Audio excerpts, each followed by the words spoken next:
Неусыпное око охраны начинает следить за посетителями СИЗО, что называется, с порога. Все приходящие и выходящие проходят обязательный биометрический контроль. Модернизация системы прошла в этом году. Идентификация личности по биометрическим параметрам, чтобы не было подмены в учреждении.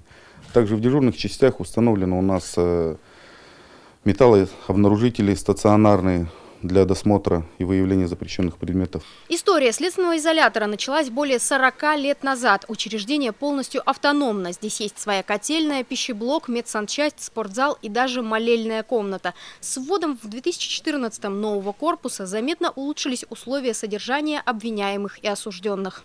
Осужденные, находящиеся в отряде по хозобслуживанию СИЗО, в зависимости от своего поведения, отношения к работе и учебе, могут улучшить условия отбывания наказания. В соответствии с уголовно-исполнительным законодательством им могут быть изменены условия содержания, например, с обычных на облегченные. Для осужденных это будет означать дополнительное количество передач, а также новые свидания с родными. В камерах СИЗО могут разместить 825 человек. Сегодня изолятор заполнен на 60%. Всех осужденных отправляют получать образование – повара, столяра, плотника или сантехника. Василий Иванов решил выбрать профессию повара. Молодой человек оказался в СИЗО из-за наркотиков, но здесь, по его собственному признанию, смог переосмыслить свою жизнь.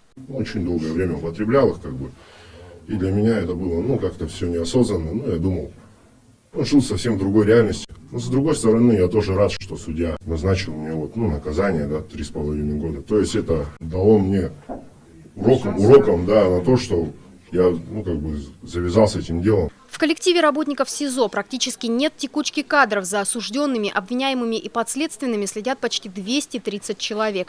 Сегодня условия содержания практически приближены к международным стандартам. В этом в ходе открытого визита смогли убедиться и общественники республики.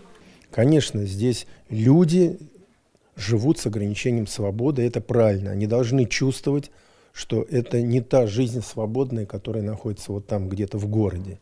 Но тем не менее, самое главное, что это жизнь человека без каких-либо нарушений таких, что человек понимает, что все, жизнь закончилась и никогда ничего больше не будет. По мнению общественников, сегодня необходимо работать над созданием системы реабилитации осужденных. После освобождения из мест лишения свободы большинству сложно найти работу и устроить свою жизнь. С инициативой представители Общественной палаты Якутии намерены обратиться к омбудсмену по правам человека.